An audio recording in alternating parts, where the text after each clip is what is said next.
At sinasabi pa, binabato pa nila ang mga ulama na nagtatama ng nagtutuwid ng kamalian, sumisita, nagbabawal ng mga bid'a, at na pinaparatangan ng kung ano-ano, na itong mga ulama na ito ay nagsasanhilaman ng pagkawatak-watak, nawawala ang pagkakaisa.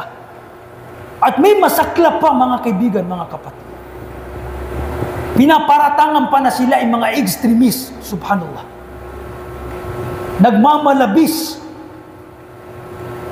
Ito ay panlilinlang. Ito ay panlilinlang. At itong sinasabi nilang mga extremist, ito yung panghuli. Itong mga sinasabi nilang extremist, ito ay ginagamit, ito ay brainwashing ng mga ahlul bid'ah at ng mga western, mga kaaway ng Islam. Hinahatulan nila yung pagsita sa mga bid'ah na extremist.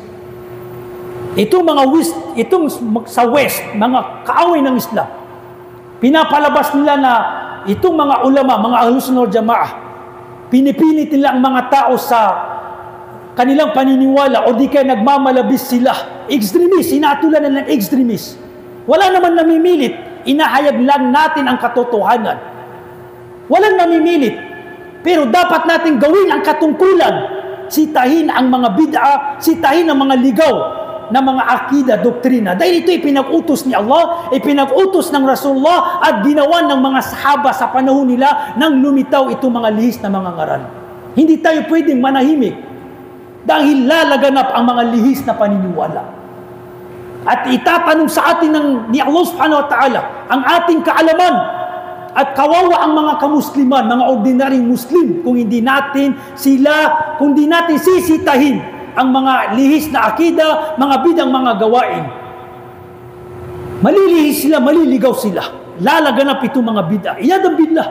Kailangan sitahin. Subalit itong mga tao na ito, mga mubtadi o di kaya mga kaaway ng Islam, mga kufar, gumagamit sila ng mga brainwashing na katawagan para, subhanallah, extremist, pagmamalabis. Anong extremist?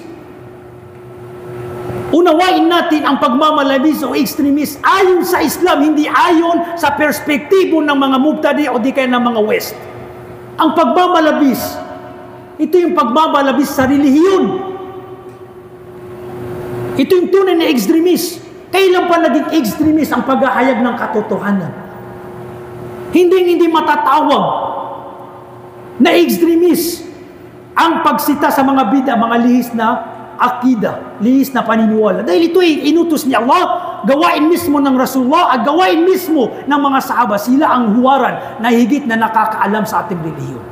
Huwag tayong mapanlinlang sa mga katawagan ibinabato ng mga katawagang lihis, na mga katawagang ibinabato ng mga mubtadi o di kaya ng mga kaaway ng Islam mula sa mga kufar laban sa ating mga ulama ng Ahlus Sunnah wal Jamaah, na kung saan sila ay nagpupursiging itama, ihayag ang katotohanan, mangibabaw ang katotohanan, mangibabaw ang tamang doktrina, mangibabaw ang sunnah laban sa mga bid'ah, laban sa mga bid'ang akida at mga bid'ang mga gawain. Patatawin nawa tayo ni Allah subhanahu wa ta'ala sa relihiyong Islam.